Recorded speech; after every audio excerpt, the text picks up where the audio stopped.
that one. That one this way. Scooch over. Scoochy scooch. Hi, everyone. It's a pretty mirror. What? It's a mirror. Oh, yeah. That's weird. Yeah. Hi, everyone. Hello. I'm going to open up my Diet Pepsi. Welcome to... Here, I'm going to turn this a little bit. So we're higher. Higher, higher. Higher, higher. Is that better? Yeah. Okay. You just move. Over? No, I'll turn it. There. Okay. Nope, I'm going to turn it a little bit more. So I don't have to lean into you so much. There you go. Up. This is so much work today. It is a lot of work. We're struggle busting it today. It's only Tuesday. It's only Tuesday. Happy Tuesday. Yes. How are you? Fine. Yes? Yes. I'm staying in the frame. Oh. No, don't move over, I said. This one, right? You can't follow simple instructions. There, that's better. Hello. Okay. Okay, so it is Tuesday, June 11th.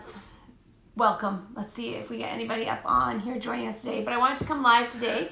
I posted a 2-part blog about teens and their phones and being addicted to their phones. Did you read them? You probably haven't read them yet. No, I have not had time. Though you should do one for parents. Yes, well, okay, so part of it is, so part 1, which was yesterday, is talked about the reality. So I gave some statistics about how many teens feel like addicted to their phones, how many kids have phones. I gave a couple of statistics, and then I went into how do you identify if it's a problem in your family. And a lot of it comes down to probably a bit of a problem for us as well. And so there are some good questions to ask yourself to see if it's a problem for your children and also for you. And so some of the questions that I talked about was knowing that using your phone is wrong and still doing it anyways. And so the example that I gave on my story yesterday was in your car. So if your teen is of age and is driving, or you as a parent are driving, I feel like I'm looking 2 different places. Okay. So there.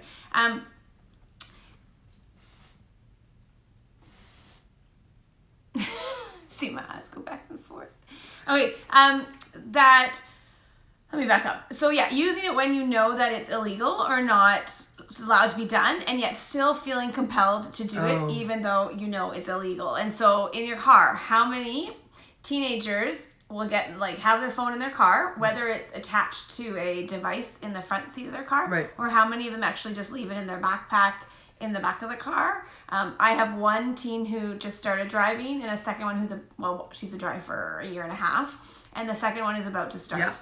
And so what do they do with their phones when they're in their car, and do you set any rules or regulations or expectations around that? And do they, because this is more for us. What did you do for your daughter? So she puts her phone in the, beside her. She says she puts it in here. Oh, in the the box on the side? Yeah, the little box beside the driver's seat. She puts it in there. Okay. And she's still so nervous about driving that I don't think... She's too... Yeah, she's and she's really responsible. I'm really lucky with that one. So she doesn't do it. So we'll see with Nicholas how that goes. I have a boy coming through the driving range. Yeah. Yes. And so I was just thinking about myself. I put my phone up here, and if you get an alert, or how often do you, I don't know, maybe I'm just a really bad person, but I for sure have trouble leaving it alone. I used to, before, I would for sure, but now, because I also put it up on my dash, if I see an alert, I actually can't read it. It's about as far away as this camera is, so I can't read it. So I would have to pick up the phone and have it here in order to read it, so I leave it. That is a benefit of losing your eyesight. Yeah, because I feel the same is true for me. And that is... I can't see it either. And so I would have to put my glasses on. Yeah. See, we both have glasses on. Well, mine's... Well, your sunglasses. Yes. We can be ties. We can be twins. Yes, from Costco. So that was number one. So what were you laughing about, knowing you shouldn't be doing it, but doing it anyway? Well, I was thinking you meant like not the illegal part, but like at home, if I'm sitting down, if like last night, I was home last night. One time on the weekend, at some point, all 5 of us were on a device. And I just looked up and I'm like, what the F are we doing? Like, we could have been outside. I hate being outside, so that's my problem, because I don't like to go outside. So I was like, so I made my husband take the boys for a walk, and he did. But that's what I know, like, we shouldn't be on it, but we all are. Okay. Second thing I talked about was using, so if we're talking about tweens and teens, because we're talking more, like, I get the iPad thing is a problem, but this is more about the social media, like this, because being on an iPad, yes, video games are addictive, and the younger you start with these skills or this conversation, I think the more you're going to have the benefit of it in the long run. So you have little ones who like to play video games. Yeah. And so it is like, my kids now are older and they get it. Like, they know that they feel funny after they've been playing or been on their phone for a long time. Like, we've had that discussion from when they were young. Like, I can tell you're getting grumpy. Like, let's go. We got to go outside and run around, or go jump on the trampoline, or let's go for a walk, or things like that. So the earlier you can have those discussions with your kids, then I think that the better off you're going to be in the long run. Yeah, agreed. And so using it even though it causes fights. So with your tweens and teens, are they still using their phone even though they know you're mad at them or you hate it? Because if they're choosing that over keeping a good relationship with you, then that's showing you that there might be a problem. Not participating in family events. And so are they excluding themselves from things that you want to do in order to be on their phone? Because then that is a possibility that they have a behavioral disorder along with their phones. If they're choosing to sit and scroll Instagram rather than participate in a family conversation or go for a walk, or you're at an event, a family dinner, and they're on their phone, like they're excluding themselves from what's going on around them, then that could be a potential what's it called? Like a... I'm struggling today. That's a potential thing you need to look out for. Constant checking of their phone, or feeling the need that they have to answer any alerts that come up. So if somebody texts them, they feel the need that they have to text them back right away. I was talking to one mom who's struggling with this with their child and didn't really understand that Snapchat, their child is talking about Snapchat streaks. And they're like, what is a Snapchat streak? So I tried to explain to her that in my understanding, correct me if I'm wrong, Snapchat streaks, which your teens are in and they might be talking to you, is every day they have to snap back and forth. And I think it's only once a day. I didn't think it was more than once a day. No, I think it's a certain amount of time that you... once every 24 hours, and you keep a streak alive. So some people will have streaks. I have a streak. For how many days? Oh, quite some time. Like a year? No, not that long. No, I messed it up at some point. Oh. But yes. Okay, so a streak back and forth, which if they have one friend that they're doing it with, you have one, it takes literally 5 seconds in your day to send a crappy photo of yourself back to your... Oh, I don't do it myself. I do it like I said. Of whatever, it's just a picture that they have to send back and forth. But if you think about your teenagers, like my kids have 1,000 followers on Instagram possibly, right? Or friends on Instagram, because it's everybody in the high school. And so even if they had like 20 or 30 friends that they do this with, that can take some time to do, to sit and do it in a day. And so that's something to think about. So that might be the constant checking or need. So I'm going to talk about ways to work through these things. A big one that I want to talk about is insomnia. So teens need their sleep. They need to sleep. 9 hours a day was what that's 9 hours. Oh my gosh. Was what that study showed. And it's so funny. I have a 13-year-old. So I have a 17-and-a-half-year-old, an almost 16-year-old, a 13-and-a-half-year-old, and then an almost 10-year-old. And my 13-and-a-half-year-old, his new thing is to say, I'm so tired. Oh, really? All the time. He goes, I'm so tired. I'm so tired, he says. Like, and he's an active kid and is really, really active, like energy, boundless energy. And he's been saying that, and he's like, I'm just so tired. Aww. And I'm like, yeah, you need to sleep, kid, because you're a teenager. Like, he's going through his growth spurts. He needs to eat a lot. He needs to sleep. They all need to sleep. And so I remember when my kids were little, one of the things I wanted to ensure is that nobody hated sleeping. Like, when you're sleep training and crying it out, in my mind, it never really meshed with my way of parenting because I love to sleep. And I was like, I don't want the kids to not want to sleep. Yeah. Like it to be a battle all the time. Like sleep should be something you should want to do at the end of the day because you understand why it's so awesome. It is awesome.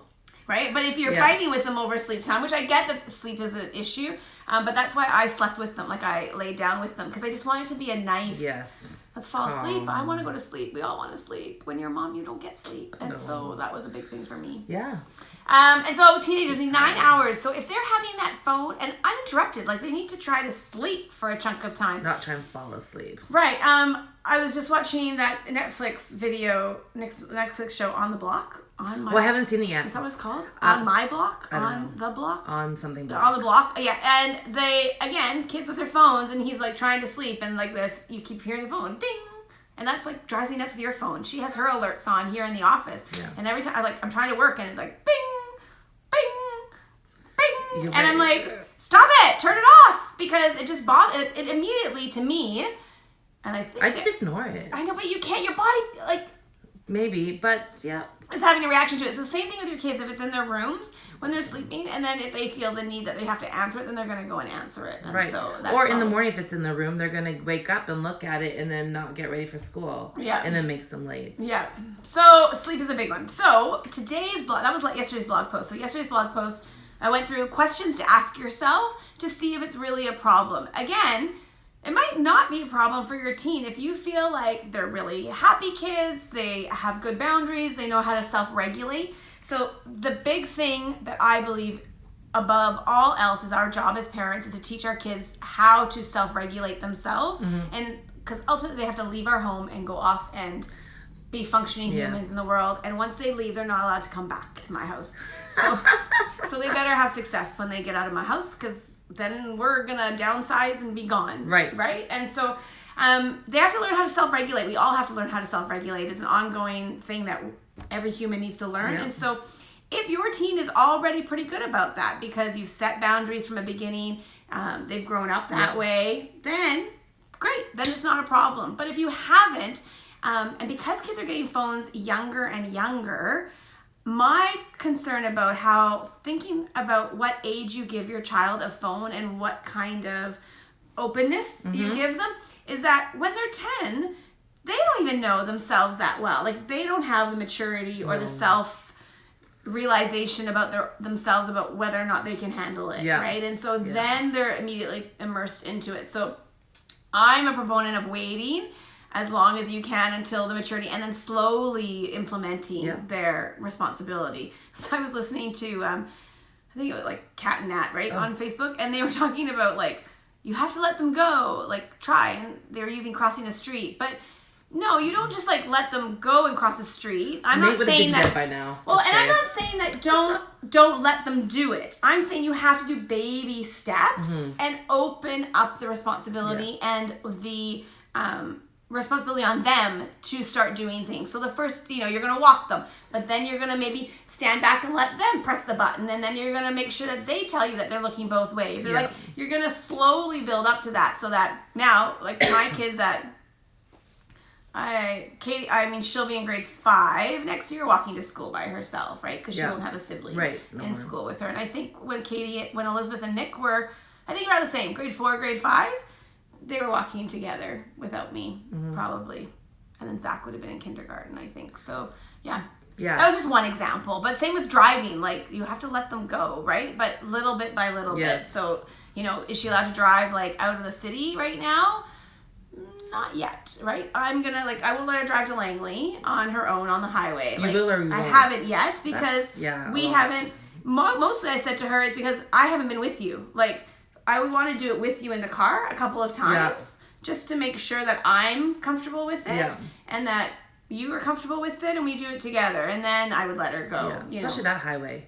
Yeah, she wants to go. She was thinking maybe it was Schwassen. So I think I would let her do that. Yeah. But again, little bits by little. Same idea with phone and technology. Little bits by little. Because ultimately the phone is yours. You paid for it. So I feel like, most cases, right? So setting boundaries and especially like if not letting them have it at nighttime or only for certain things. I follow groups on Facebook of moms of teen boys. And the amount of moms who talk about how rude and disrespectful their boys are, or how they're locked up in their room, or they only come out to eat. Yeah. I just don't get, because that piece to me, if from a young age, so this is my plea to you parents of little ones, like, be really intentional from a young age about what boundaries and expectations you place on your children around behavior. One of the things I talked about recently was talking back. Right. Like, the moment that they first roll their eyes at you, or the moment that they first scoff at you, it's not funny. It's not something that you just pretend you didn't see and let it go, because it's gonna get worse. It's not gonna get better. And so I remember this distinctly. Like, the first time that my children ever went, like, did something, like, whether it was or whatever, it was like, hey, no, we don't do that to each other. No. And my big thing is, like, they don't want to be treated that way from me. I don't want to be treated that way from them. And so it's a mutual respect. I read some of these stories about parents who are struggling with their teenage boys and about something, and you just can hear the anger from the parent onto the kid. And they're like, no wonder the kid is... Right. There was one recently about a 24-year-old son, who came back home for summer. He's in... I'm going to say med school or law school. Oh. And she was mad. She goes, is it unreasonable for me to, like, that if he's out at night, that he texts me to let me know if he's not coming home that night? So she wrote it all in a very calm kind of way. Yeah. And then she showed the text messages. She copied and pasted them as photos. And it was not. She was like, why aren't you, like... Oh. I don't know the whole story. But I'm just saying, again, if you've laid out expectations, but you're also just talk about respect and building a relationship, I think that saves you a lot of problems. Yes, I mean, my almost teenager, she's not quite a teenager, sometimes she'll say something like, I know, and I'll call her on it, and first thing she says, I'm sorry, Mom. Yeah. And I'm like, at least I feel like she still she knows when she's done it, and she will always apologize. Yeah. So I feel like we're going into good. Yeah, and then you apologizing as well, because we all screw up as well as parents and get into yelling matches or do things that aren't the best. And so we have to take that, we have to role model that apology and that thing. I recently had a big argument with one of my children. I'm not going to say which one. And it really was kind of strange. And then as soon as we had left on really bad terms, and then the next time I saw that child, they immediately came up and gave me a hug and kind of had tears in their eyes and was apologetic for what had happened, because they realized that was unreasonable. Yeah. And where I'm going with this is they're teenagers. Hormones, they're going to get bigger. I have boys and girls, and all 4 of my children are going to be taller than me. Yes. So it's not about, me being able to stand over them and scare them. Yeah. It is more about the mutual respect. So that we got off topic here. Sorry. But teens and phones. So how do you address? So I have 5 tips in the blog post about how can you. So if you know you have a problem, they have a problem. What are some things you can do to help make sure that you can get better? Rein it in. Oh, that's a good saying. How can you rein it back in? Mm. This again, it goes back to my whole thing. Like, reining in is always harder than setting expectations and loosening. Yeah. So if you are a mom of a younger child, start with being strict when they're little and loosen up as they prove to you that they are responsible and that you have a good relationship. I can't even imagine trying to be like now all of a sudden trying to like put all these rules in. Right. Yeah. Like I would, of course they're going to revolt and rebel against you and be like, you're full of crap, blah, blah, blah. Like, so you have to do it the other way. But if you haven't, you can bring it back, really work on the relationship with your child, be calm and have all these conversations calmly. Mm-hmm. So number 1 is talking about it. And again, this isn't a quick fix, but starting in your day-to-day conversations, talking about health, talking about sleep, talking about how it can't be healthy to be constantly on your phone. Having the conversations about why do you think it's okay that your friends have 24-hour access to you? Like, that's my big one. Like, nobody should have that kind of access to you. Right. Like, even I don't have that kind of access to you. Like, if you want to go to your room and be alone, you are allowed to go to your room and be alone. If I want to go to my room and be alone, I'm allowed to go to my room and be alone. Like, everybody needs a bubble of their own space and time. And when they have their phone with them all the time, or they have to understand that they don't have to respond all the time. Right. They just think they do. Yeah. And some of us as adults do as well. So talking about it, talking again about sleep and how it is important, and healthy habits. So if you've talked about that through their life, then that might be a bit easier to bring up. But, you know, it's an important one. So number 2 is planning. So setting some limits and boundaries, and talking with your child about what some of those healthy boundaries and limits might be. So as you talk about the health and you talk about the relationship and you talk about what you're looking for and what they need and kind of coming to terms with how you can do this, really setting some plans around, you know, are they allowed to use their phone at dinner time? Like, do the phones need to be put away? The number one thing I'm going to tell you to start with is bedtime. Take the phone away at bed. Even if they are angry, put it in your room if you need to, so that they can't go and get it. But again, ultimately, like Dawn said, like, it's your phone. Right. You paid for it, likely, unless it's their own phone. And then, I mean, that's another conversation. At what point do you let them buy their own phone? Right. I don't think I would. Well, once they go off to university. Well, that's fine, yes, because they're in control at that point. Yeah. And so boundaries around bed, that kind of thing. So, but having a conversation with your child around why it's a problem, why you see it as a problem, what you're struggling with, and how can you make a plan around it. I like the one around dinner. Like, anytime you're eating, not having your phone at the table. We do that. And my husband used to get mad at me for having the phone beside me. And at some point years ago. And so I would encourage you as adults, again, it's about role modeling. So when you go out for dinner even, leaving your phone in your bag, like in your pocket if you're a guy, or in your purse if you're a woman. Like, you don't need to have, like, how many of us take our phone and put it on the table when we're out at a restaurant? Well, I do if I'm not with my family, in case there's an emergency, because they have it on silent. Right, but you could have it on vibrate and have it in your pocket, right? Like, it's just a sign. Like, someone was saying, I think I was talking to my husband about this, but, like, just by putting the phone on the table, you're, like, showing that, you know, you're not into the conversation or into the dinner or lunch with the person that you're with. Just a thought to think about, right? Like, I still put my phone on the table, so it's something to think about.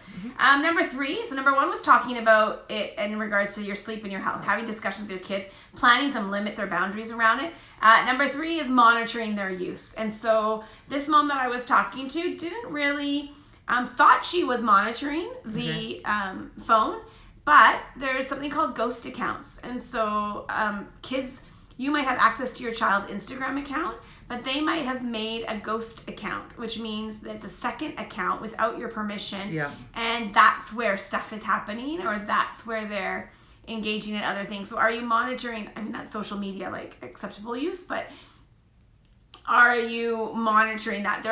There's apps on your phone now. So on your iPhone, there's an app that tells you how long you've been using all of the different apps.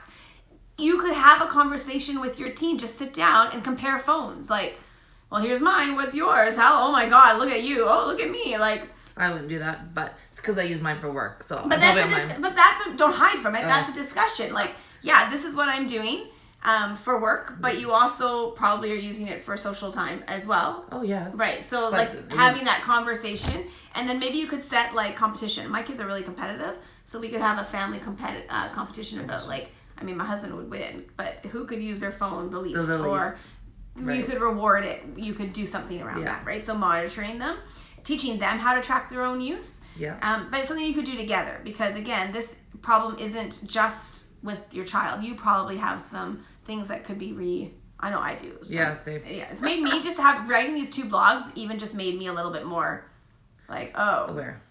Okay, and then number 4 and 5 are kind of tacked on, but number 4 is have some no use times in your house that you are blackout times. So at night, again, I really encourage you, at night, all of the electronics in the house get plugged in. That CBC area that was just you tagged. There we go. That you tagged me and talked about putting like a power strip in your bedroom, the parents' bedroom, and plugging all the phones in there. We don't do that in the bedrooms, just because we sleep upstairs, but the kitchen is where we plug in all the phones. Right, another level. And because we've been doing it since they started using phones, it's not like nobody goes down and sneaks a use of their phone. Like, that would be weird in my house if my teenagers did that. I'd be like, you do have a problem. Yes. So we don't have that. So they're just downstairs, and that's where they stay. So having no use time, so blackout time, nighttime is a big one. And then number 5 was no screen zones. So when is it going to be acceptable for them to be on their screen versus not on their screen? So examples are like dinner time. Yeah. So no screen zone, no iPads, no phones, no nothing, no TV. For dinner time might be a time that you do it. Going to bed, like bedtime, would be a no screen zone. And then the other one is car rides. So this is another one that I do as well, is they're not allowed to be on their phone in the car. So if I'm driving them somewhere, their phones are away and we're talking in the car on the way there. The only time they're allowed to use screens is on a long car ride. Right. So if we're going on a family vacation, they're allowed to listen to music. They can play video games on their phone.